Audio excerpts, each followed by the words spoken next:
Hey everybody, it's Doug here. Welcome back to the channel. Welcome back to our continued playthrough of the awesome game Fortune and Glory, where we are taking Jake, Zane, Angel Espinosa, and Grant Jackson on a world-trotting tour to collect treasures and stop the Crimson Hand from achieving their horrible ends to whatever it is they're going to do, because you really don't know. You just know if they collect all these treasures, they win.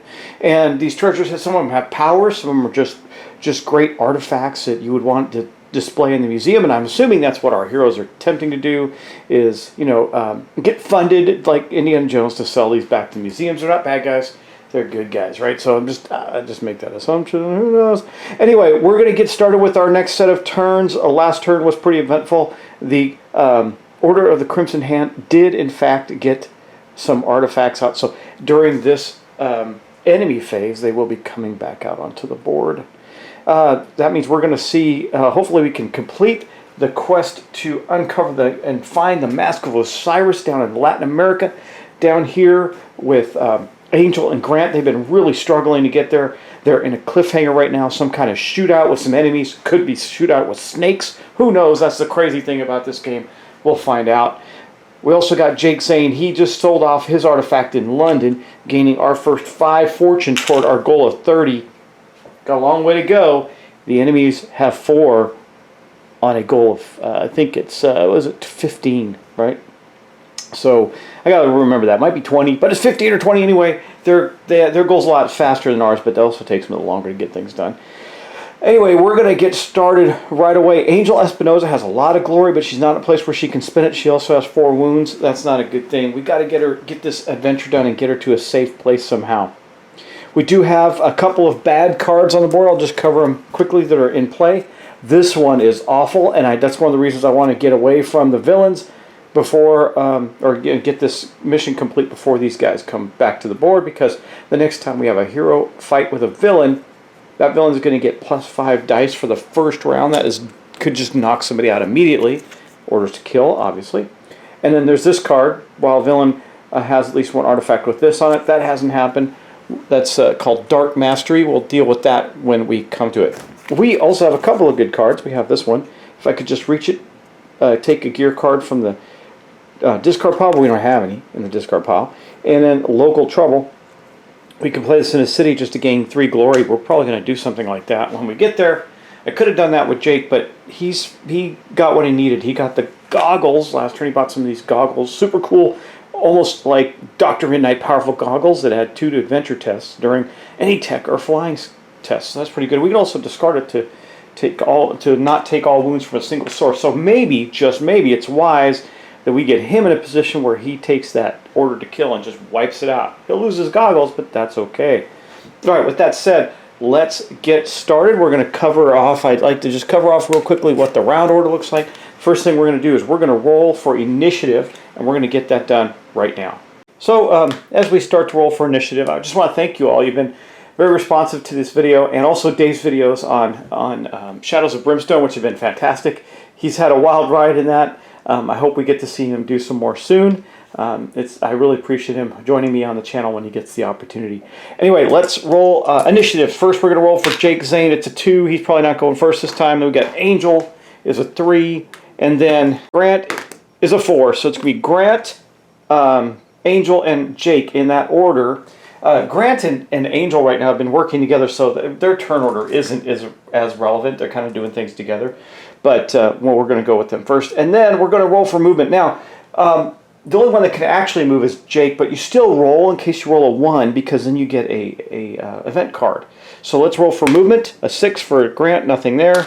A 2 for Angel, which you can see right there, and a 4 for Jake, so nobody got any Any, what you know, when I'm telling you, event cards.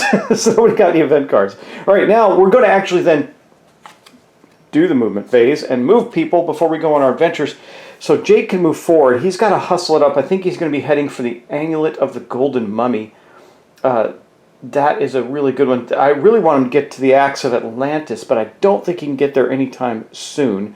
It's going to take a while. Now, I don't have any glory, so I can't fly, and I'm not spending our hard-earned fortune to do that. He is a pilot, so he can spend glory instead of fortune to fly between cities. We're not going to get that done right now because he doesn't. I spent all his glory. But let's go take a look at his movement. He's going to move forward. So the issue is that all the current artifacts are over here, except for the one that our other character's already working on. All of them are on the far east. And this isn't a wraparound map or anything. It's not like you can take off from San Francisco and wrap around to the North Pacific. It's a flat Earth map, so the flat Earthers really probably enjoy this game. But we're going to move. So the first thing we have to do on his 4 movement is we're going to move one out of... No, we're going to move one out of the British Isles into the North Sea. That actually takes 2, 3. So he's only got one more movement. I think the best thing we could do to get him close to one of the stuff is take him through the sea. Oh, way up here he's in Scandinavia. This is mountains and ice, so hopefully we don't run into too much trouble up there. But that puts him only one movement away from getting to Siberia, where the Amulet of the Golden Mummy is. Now, the Amulet of the Golden Mummy is only worth 4 fortune. The other one, like the Mask of Osiris, which is... Where's the Mask of... Oh, that's what we're working on. Or the Axe of Atlantis, rather, which is right here, is worth 5. We may try to get to that, but I think the villains are going to there, and possible if we don't accomplish this, the Mask of Osiris. So I think we'll take on the Amulet of the Golden Mummy. It's easy. It's only 3 adventures. It's worth 4 glory. Let me show you that real quick. It's got no special abilities. Plus, we get to take away one of these death heads, which goes to our Dark Mastery. And this symbol here and this symbol impact in a positive way the Crimson Hand. So we want to get a hold of that one as fast as we can. Whereas the Axe of the the Axe of Atlantis does as well, because it's got these 2 symbols. So either way, if the villains get those, they're going to benefit, but we'll see what we can do. We also got the Jar of Hades over in Japan. It looks like this, and it has a special ability. When you complete the adventure, you may take any one ally from the discard pile. We don't have any allies in the discard pile yet. That's not good, but is what it is. And the Mask of Osiris actually gets +2 fortune. We've got to get that. That is worth 8 fortune if we sell it in a major city, which we will do. And so that's incredibly valuable. All right, well, we've done our movement phase, right? So now we're going to get on to our adventure phase, starting with the first player. The first player is Grant Jackson. Grant and Angel are working together, and they are in a cliffhanger. Okay, so here we are. I'm going to slide this right over here, along with the camera. And then we got to get the enemy's deck out because he is going to have a fight with an enemy. It says here that it's a trap. Clearly, they were waiting for us. Could be a gorilla that was waiting for us. Could be a tiger. Who knows? We don't know. It's going to be a random enemy. So we're going to draw a random enemy and we're going to fight it. It's going to have a +1 defense. The good thing about Grant Jackson is that he is a fighter. He is a mercenary, so we got a gear card which gave us a pistol. So he's got a really nice pistol that gives us +2 combat on top of his 4. So he's got a combat of 6. He's got a defense of 1. He's got no wounds. Let's shuffle off the enemy's deck and see what we draw. Okay, here we are with the enemy's deck. Let's do one more cut. See what we get. Something bad. Really? Deadly Snakes. Fight dice rolls 6, causes 2 hits. So that's really bad, but he's only got 3 wounds, so it's very likely we're going to take him out quickly. I don't know why we're having a shootout with some Deadly Snakes, but that's what we're doing. That's the same card. That's so weird because you saw me shuffle and cut, and I drew the same exact enemy we fought in the first adventure with Jake. How random is that? There's snakes all over the world just trying to kill us. But that's what I love about this game. It's just random fun. All right, so let's do this. We're going to have 4 fight dice for the snakes. I think we'll use the green dice for the snakes. There we go. And we're going to have 1, 2, 3, 4, 5, 6 fight dice for Grant. Let's see if he can survive this battle. So fight round number 1 is beginning now. Okay, well, this is good. This is really good. Look at the snake did nothing. We did 3 hits, killing the snake in the first attack. Boom! 3 glory to Grant. He is a master of combat. He shot the snake because, you know, we're in a shootout with the snake, and the snake doesn't even bring a gun. I mean, what are you going to do, snake? You're just going to die, right? So, anyway, that's the end of the snake. By the way, I think I discarded the other snake, so there must be 2 in the deck. Anyway, we killed it in 1 shot. So that is fantastic. That means we succeeded in our cliffhanger. Which means not only did he get the glory for... Oh, no, he doesn't. Just succeeds at the cliffhanger. And we can now continue with our adventures with Angel and Grant. And that 3 glory is his to keep because he succeeded at this and killed the enemy. So we're going to get back out our adventure deck and continue on. Our adventure deck is quite large. Now, I think I have expansion stuff in there, but I know there's a lot of fan-made cards and everything that came out, and I don't have those in here. So... but I do have expansion pack. Like, I think I got some small expansion packs. I'm not sure. I'm pretty sure. I've had this game so long I don't remember all the things I got on it. I'm kind of a completionist with games I like, so I like to get all the things that come with it. I'm not sure if I did. All right, anyway, let's just give it a quick cut. It's been a hot minute, and we'll draw the one from the bottom. You know what? We didn't play with the Zeppelin in this scenario, but we're going to have it in here anyway, aren't we? So, who is going to take on this? It says, stowaway on the Zeppelin. It's a dangerous flying Nazi sneak. Now, I wish we had Jake here. He gets bonuses on flying tests, but we don't. Okay, so it says, sneak aboard or fight your way through. Well, we don't want to fight our way through first. We're going to sneak. Of course, if we fail this, immediately go into a... Well, so we got a 3 cunning with Angel. I'm trying to see if her abilities will help. I got glory covering up her abilities. We got lots of glory here. We got to get to a place and spend it. Let's see, workshop and expert mechanic, plus 2 adventure dice from tech or traps. That none of that applies here. But she does have the better agility. So we're going to go with her. Just looking to see if there's anything we can do. Okay, Angel, let's get it done. Come on, we gotta get 5s here. 5s, come on. There's one success. Ooh. Okay, so we got 1 success on that. We need 3 total. This is gonna be pretty challenging. Oh, look at that! Oh my gosh! I love the luck in this game. Wow. Okay, well, we succeeded at our first quest. That means that Angel, I gotta grab my glory. I'm just gonna get a. I need 4. I need to get 4. I'm going to grab our big... See, I have it in a big pile over here, but it's far, far away, and there's a lot of 5s on top. So we're going to get 1, 2, 3, and there's another small one. 4. Put that out for Angel as she completed this quest, and we now have 1 more success. We only need 1 more, y'all. We only need 1 more. We have 1 more adventure to go to complete the Mask of Osiris. This is fantastic. So let's get our deck out and do it again. Okay, here is our deck. We're going to draw from the bottom. What do we get? A shady warehouse. So we snuck into a shady warehouse where we're going to find the mask because, you know, we've been toughing it out against some enemies. We fought snakes and got chased off by Nazis and stowed away over a Zeppelin that took us to a warehouse where they are clearly... The mob and the Nazis are working together to clearly hide the treasure, the Mask of Osiris. But it's not them we're fighting against. We're fighting against the Crimson Hand, and they have not found it. So it says the trail leads to a warehouse at the docks with guards at the door. Sneak past or find another way in, or go say hello. So we have a couple choices here. We can do an agility test of 5.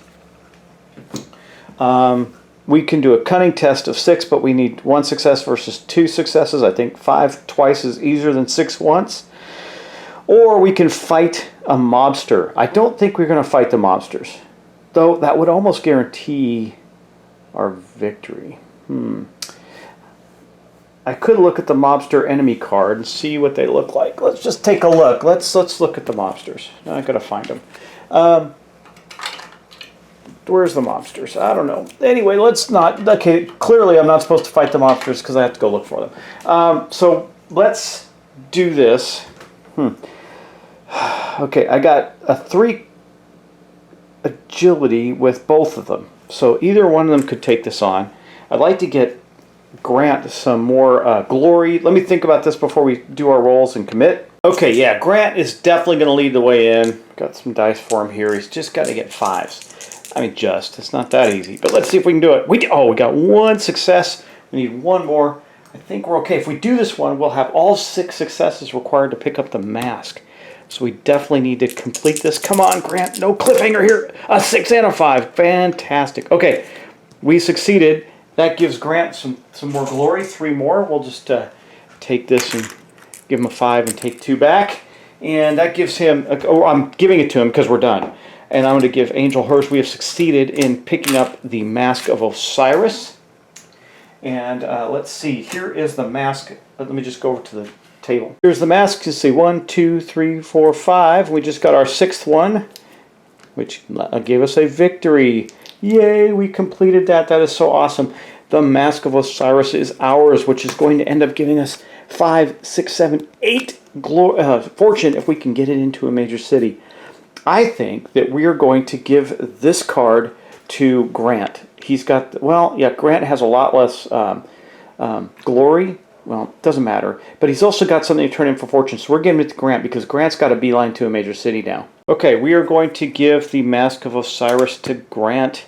Remember, when he turns this in, he gets an extra 2 glory because it was an extremely difficult adventure. And we have succeeded. As amazing before the villains arrived, which is even more amazing. Okay, that actually, though, ends the turn for both Angel and Grant.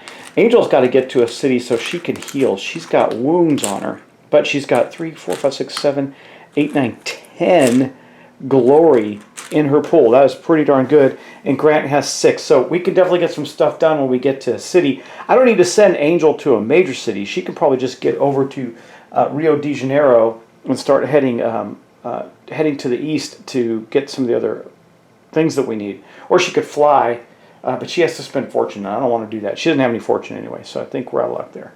But let's continue on with now Jake's thing. He's going to have an adventure out in the wilderness. Well, here we are with Jake. He's up in the Siberian wastes, or actually, where is he? He's in the top north part of Scandinavia. We're going to roll a die for him on a 1. He has to tackle an enemy on a 4, 5, or 6. He gets another event card. He rolled a 6. That is great. Here is our event deck. We're just going to give it a quick cut. We're going to see what he gets. He gets too close. Play this to force a test just rolled to be entirely re-rolled. This may be used on yourself, another hero, or a villain. That is a great event card for us. We'll get to use that, I'm sure, because the villains are going to come out on the board this turn and give us some trouble. That ends our adventure phase with our heroes. Pretty quick adventure phase for us. And we recovered another artifact. We're in good shape here. Okay, well, we're not in great shape. I mean, right now we're tied with the villain. Who knows what they're going to pull this turn, because it's their turn. So we're going to start the villain event phase by drawing a villain event card. You know, I should have this laminated or something so it stays flat, but you really do need this little board. It is so helpful. Okay, let's see what we get. Forbidden Knowledge. This card plays on a random villain in play and remains there. It gives them +2 wounds because they have Forbidden Knowledge. Let's see who gets that. We'll say 1, 2, 3 is Angelica. 4, 5, 6 is the Inquisitor. 1. So Angelica has gotten tougher. She now has +2 wounds. We'll leave this with her right there. That was the villain event. I wouldn't call that benign. That +2 wounds is not a small affair. That could really hurt us down the road. But the next thing we're going to do in the villain event phase is we're going to go to the Outpost Zeppelin step. Well, we only have outposts right now. And again, I'm just going to remind you what the Dark Sanctuaries do. As a villain bonus, during the Outpost step, the villain phase, roll a d6. We've been so lucky with this. On a 4, 5, or 6, we're going to pop open a new, or put a acolyte on the board. 3, we still have not rolled a 4, 5, or 6. There are no acolytes coming up to... I don't know what's going on. They just want their villains to do all the work. Or the villains are just really hands-on. They're hands-on guys. They like to roll up their sleeves. Or girls, Angelica and the Inquisitor like to roll up their sleeves and get busy taking artifacts instead of having their little acolyte minions doing it. They must be standing around a fire singing Kumbaya or something else like that. All right, now we're going to go to the villain adventure step. So what does that mean? Well, we're going to take the first villain, Angelica. She's ready to go. She's going to go to the next highest current artifact that's on the board, which is going to be the Axe of Atlantis, which is here in Manchuria. So she drops in there where she's going to start her adventures, and she's ready to go. And then I don't remember, do we start rolling in right away, or do they just drop in? I'm going to have to refresh my memory. I tell you, one of the things I love about these games, of course, it's kind of a grail game, right? Everybody knows, people who know it really love it, they get it. And when you have big gaps in playing it, you got to remember it's kind of a fiddly game. And I haven't played in a while, so I have to refresh my memory on the rules, because if I make a mistake, I'm going to have like some people coming after me with knives and forks and trying to decapitate my knees or something. I don't know. Anyway, let me just take a look at that real quick, and then we're going to get on it. So you're going to have time to correct me if I'm wrong, but it says each villain currently at an artifact gets to roll, and neither of them are at artifacts yet. They're getting there this turn. So, as is the case with our lady Angelica, she has landed at the the Axe of Atlantis. Next up is going to be, unfortunately, the one we wanted to go to. The Inquisitor is going to drop in on the Amulet of the Golden Mummy. Now he's a little harder to kill, but he's not as nasty as Angelica. However, he's got 5 search dice, so sneaking past him and having him not get the artifact is pretty rare. This artifact only has 3 successes required, so it's very likely he's going to snag that from us if we don't snag it in one turn. And I think that might be really hard for Jake to do. We'll see. We're going to give it a try, of course, but I think you get the idea. All right, well, that ends that. That is the end of this episode and the end of this turn. Not a bad turn, but the villains are back. If they claim both of these artifacts, we're going to be in trouble. And our other heroes, Grant and Angel, are so far away from these artifacts. We almost need them to grab one, so one maybe ends up closer to where the locations where they're at down in South America. And of course, again, this is a flat Earth. We can't wrap around. We can't go from. I'm going to have to look it up, but I think maybe you can go from the Pacific Crossing to the Pacific Crossing, because if that's the case, we're a lot closer. I'm going to check that in movement. I just don't remember. But this Pacific Crossing are labeled the same on both sides of the board, and I think that may be the place where you can get around the world. I'll take a look. All right, well, thanks for watching. Again, thanks for subscribing. I hope you're enjoying this series. I know that I am, and I love this game. So if you do have a chance to get it, I think I said this in the last episode, a little birdie told me perhaps that Fortune and Glory is going to get a reprint. And I did see that from the Gen Con coverage for Flying Frog. They didn't say that in that coverage, but they did show that they had some copies of Fortune and Glory up on the wall for sale. Anyways, so otherwise it's really hard to get, and you probably spend too much money for it. So I don't know if I'd go rushing off to eBay to grab this if you like it, but you might want to wait for them to do the reprint, which I hear is coming. I don't know when, but I hear it's coming. Anyway, thanks again. I'll talk to you soon, and have a wonderful day.